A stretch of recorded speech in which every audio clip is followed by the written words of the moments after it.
mesdames et messieurs, une émission spéciale à suivre un peu plus tard dans les GG aujourd'hui évidemment. Ceci dit, comme à l'habitude, vous pouvez réagir sur nos différents canaux via Twitter entre autres. Sinon, le numéro, ça reste inchangé évidemment, 00224 657 39 13 13 avec plaisir évidemment un peu plus tard.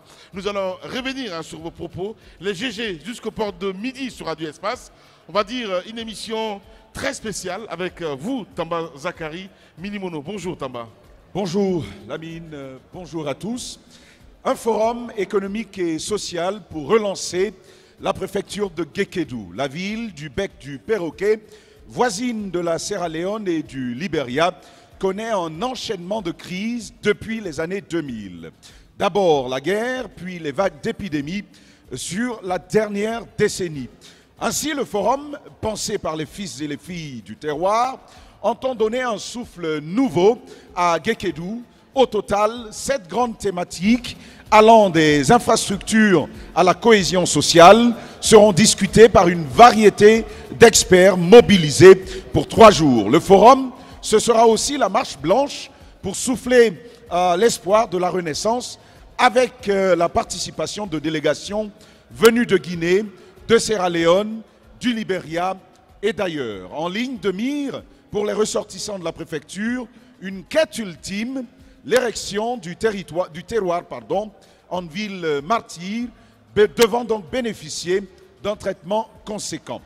Tour à tour, dans la 3e manche de ce numéro, nous recevons sur ce plateau Émile Farah Tengiano et Faya Bawa Milimono, tous membres de la coordination de la commission d'organisation du forum. Bienvenue donc à l'édition spéciale des Grandes Gueules consacrée à la relance économique de la ville de Guékédou, mon cher Lamine.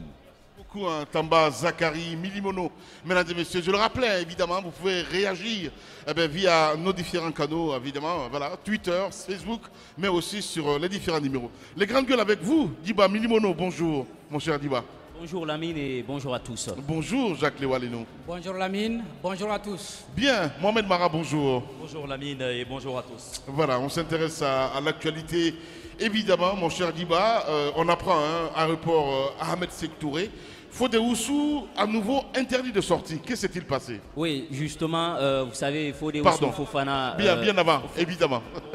Nos impressions Okay. quand même depuis Conakry que nous avons quitté il y a 3 jours. Je crois que la première des choses dont nous pouvons nécessairement parler, c'est l'état quand même de la route. Oui, forcément. Conakry-Kindia qui... bien entendu, est quasiment achevé, en tout cas jusqu'à Damaragna. Mais après, commence vraiment la croix et la bannière pour les usagers de la route. Et avec ce qu'on connaît de pire sur nos routes, c'est-à-dire les embouteillages du côté de Kindia. Mais surtout après Mamou Farana, on se pose des questions. Est-ce que même aujourd'hui, il y a un projet dans ce pays qui vise à reprendre ce tronçon? Parce que j'ai mieux compris, parce que moi il y a plus de 2 ans quand même que j'ai quitté ce tronçon, j'ai mieux compris pourquoi il y a le phénomène de coupeur de route qui s'est réveillé et s'est intensifié sur cette nationale-là. Parce que vous quittez Mamou pour Farana, 200 km environ, vous y mettez 4 heures, 5 heures pour certains. Alors, vous imaginez à quelle allure on y va, sans parler des accidents de la route inévitables en pareil cas, pour quand même pas mal d'usagers de la route. Et puis, on roule tranquillement jusqu'à 18 km de Guékédou. L'enfer. Et 18 km de Guékédou, vous savez où la SATOM a arrêté ses travaux, jusqu'au centre de la ville. Vous vous demandez qu'est-ce qui s'est passé et pourquoi est-ce qu'on assiste à cela? Parce qu'un peu après Badala, jusque dans la ville, quasiment, vous savez, il y a eu un premier revêtement en fait de granit simplement. Et aujourd'hui, qui est devenu, où on constate des cratères géants, mais qui enterrent les véhicules, qui détruit complètement tout ce que vous avez comme structure, comme renforcement de votre véhicule. On voit à l'instant quelques images évidemment à la télévision. Justement, mais sans oublier en dehors même de l'état des routes, la poussière que vous avez vue, et qui est quand même, à mon avis, un gros problème de santé publique. Parce que vous avez remarqué, toutes ces maisons, ces centaines de maisons qu'on rencontre depuis cet endroit-là jusqu'en centre-ville sont recouvertes d'un drap de poussière et on se demande quand. Qui est-ce qui s'occupe de ce tronçon? Pourquoi la SATOM s'est arrêtée à 18 km de la ville? Puisque de Gekedou Centre ici à Kondembadou, Massanta, ce tronçon est désormais achevé. Mais pourquoi ces 18 km ne sont toujours pas achevés? Telle est la première question que je me pose en arrivant à Gekedou. Voilà, évidemment, Mohamed Mara, des questions légitimes, hein, parce qu'on ne va pas passer à côté de la plaque. Tamba, hier, je posais la question à savoir quelle est la société qui s'occupe de ces 18 km. Parce que depuis 2017, quand même, hein, ça perdure. C'est une très bonne question, mon cher Lamine. Et oui, nous nous sommes intéressés à cette route-là. Il se trouve qu'à la base, il y a une société guinéenne que nous connaissons très bien, qui est en partie responsable de ce tronçon sur les 18 km. Mais très certainement, demain, je reviendrai là-dessus avec beaucoup plus de détails. La société, c'est bien la société Guico Press, de l'homme d'affaires KPC. Mais il n'est pas seul. D'ailleurs, il n'est pas leader sur ce tronçon-là. Il s'agit, si vous voulez, d'un consortium d'entreprises évoluant dans le BTP, dont une qui est tunisienne et qui tient le lead sur ce tronçon-là. Il y a pas mal de soucis. Et aujourd'hui, je puis le dire, il y a même une nouvelle procédure de recrutement d'une société qui va permettre d'achever ce travail si les discussions engagées notamment entre Guico Press et le ministère des Infrastructures n'évoluent pas. On pourrait parvenir dans les jours à venir justement à avoir une autre société qui s'occupe de ce travail. Mais comme d'habitude... Pendant ce temps, est-ce que le financement a été fait? Comme d'habitude, c'est là que j'allais en venir. C'est pas tant le financement en tant que tel le problème. Puisque là, déjà, l'État a péché. L'État peine à apporter sa part à ce travail-là. Mais au-delà de cela, Lamine, il y a une obligation d'indemnisation sur au moins 7 km sur ce tronçon. L'État ne s'est pas encore acquitté sur ce travail-là. Beaucoup de préfinancement. Je reviendrai, Dieu voulant, demain avec plus de détails sur ce sujet spécifique. Mais Lamine, ce qui retient quand même mon attention, c'est Gekedou, pauvres parents. C'est tout de go de le dire. Pauvres parents de tout ce qui est initiative en termes de construction d'infrastructures, les festivités tournantes des indépendances, de notre indépendance. On a vu ce qu'il en est.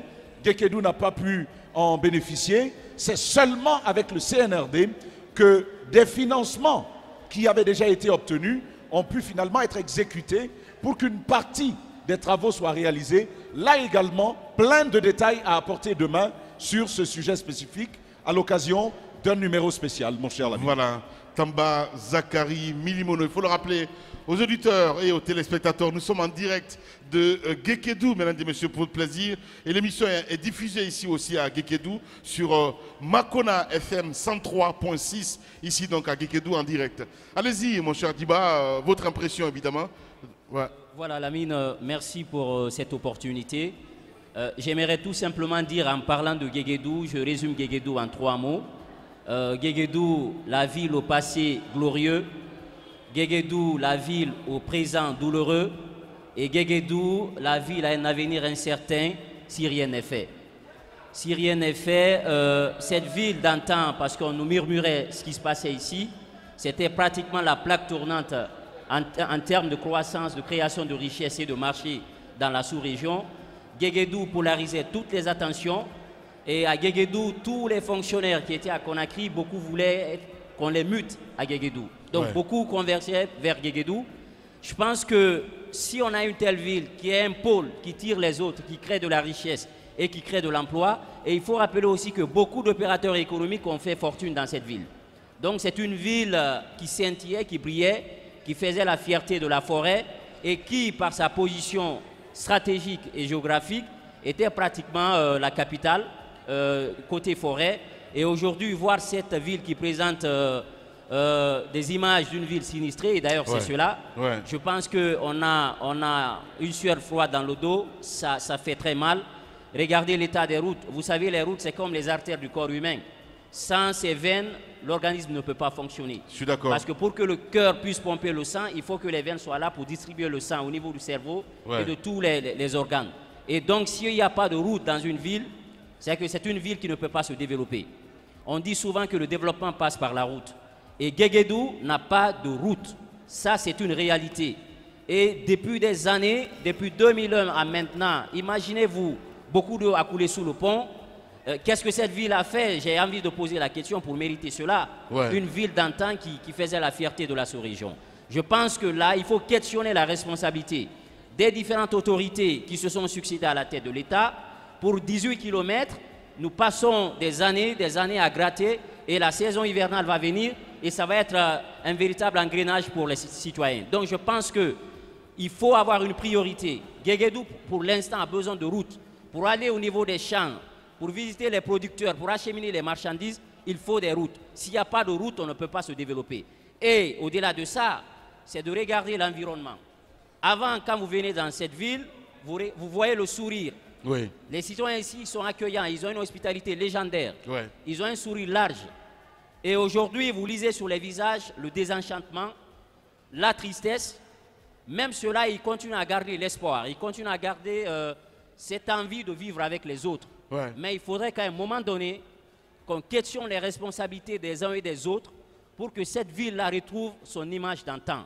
Et moi, je remercie les initiateurs de ce forum parce que nous avons la conviction qu'au sortir d'ici, on pourra changer les choses. La jeunesse de Guéguédou aujourd'hui a besoin d'emploi et pour ce faire, d'abord, il faut que la ville retrouve son image d'antan. Le marché des femmes, on a vu l'État. On voit le stade aujourd'hui, l'état dans lequel se trouve le stade. On voit la maison des jeunes, même si c'est un projet et tout ça. Donc je pense que tout est priorité dans cette ville. Tout est priorité ici. C'est la ville qui a besoin de tout en fait en même temps. Voilà, Guéguédou a besoin de tout. Complètement. Voilà, et je pense que cette émission vient à point nommé. Et ça va être une vitrine pour les fils et filles de cette zone pour qu'ils puissent, à travers ce plateau-là, ça va être un exutoire pour eux pour présenter les difficultés. Je suis parfaitement d'accord. Cette préfecture. Voilà, mon cher Diba Milimoun, avec Tamba, on en parlait. Hein. Pourquoi pas une chaîne de solidarité parce que c'est une ville qui a besoin de tout, il l'a dit, Diba Milimoun, Jacques Lewaleno. Oui, une chaîne de solidarité, peut-être il faut en arriver là, parce que c'est de la responsabilité quand même d'abord de l'État, ensuite de tous ceux qui veulent voir le développement partir de là. Je voudrais quand même revenir sur la question des routes. On va quand même le dire. Un de nos techniciens a fait un accident en venant. C'est pour le fait de la route. C'est à partir de Mamou et Mara, c'est longuement prononcé là-dessus. La route est quand même assez dégradée. Et ce qui est très grave, c'est que la route Mamou-Farana, il me semble, n'est pas pour l'instant un projet. Il y a un projet pour Koya, Mamou, Dabola. Mais Mamou Farana n'est pas un projet. Il faut déjà attirer l'attention de ceux qui sont là actuellement qu'il y a danger parce que la route, c'est sur une longue distance et puis si elle est dégradée, il y a tout naturellement des risques à ce niveau. Pour la route de Guéguédou, on va bien arriver à une solution autre que celle qu'on voyait venir. C'est-à-dire que une solution qui mettrait davantage la pression sur Guicopress, puisque c'est de cette société qu'on parlait beaucoup pour faire les travaux. Et on sait bien qu'aujourd'hui, à l'état actuel des choses, ça a pris quand même énormément de temps. On sera peut-être dans l'obligation de... On a quitté ici en 2017. Oui, en 2017, ça fait pratiquement 5 ans. Rien n'a changé. Et rien n'a changé. Rien n'a été fait. 5 ans pour ne pas que des travaux soient faits. On en a fait de la commune urbaine jusqu'à Kondembadou, qui était aussi un calvaire par le passé. Mais c'est 18 km, je crois que ça ne fait même plus 18 km, c'est 15 km. Je crois qu'il y a matière à en parler et surtout à dire au ministre Gando qu'il y a parmi ces projets prioritaires, ce projet-là, qu'il va falloir dégager. Ça, ce n'est pas pour Guéguédou, parce que souvent quand on parle, les gens ont tendance à voir la préfecture de Guéguédou. Vous avez à partir de la commune urbaine de Guéguédou 2 ouvertures sur 2 pays. Rien qu'à partir de la commune urbaine, vous pouvez aller directement vers le Libéria.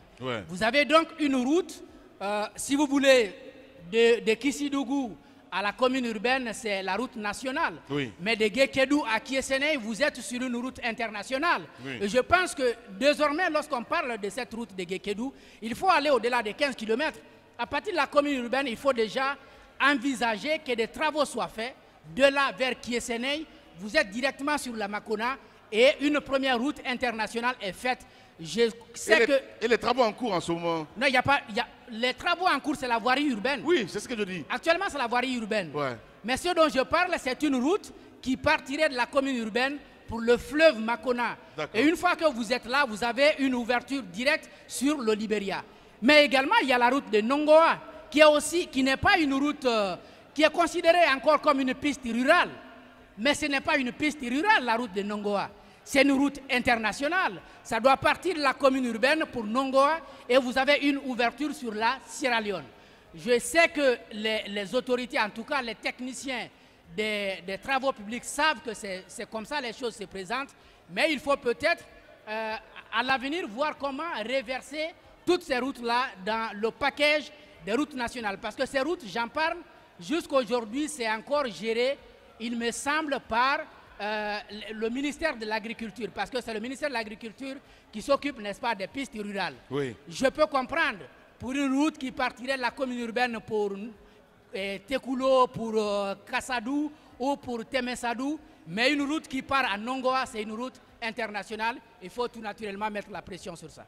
Jacques Lewa Leno. Nous sommes en direct du côté de Guékédou, Forum 2022. Le temps d'une pause, on revient ici, mesdames et messieurs.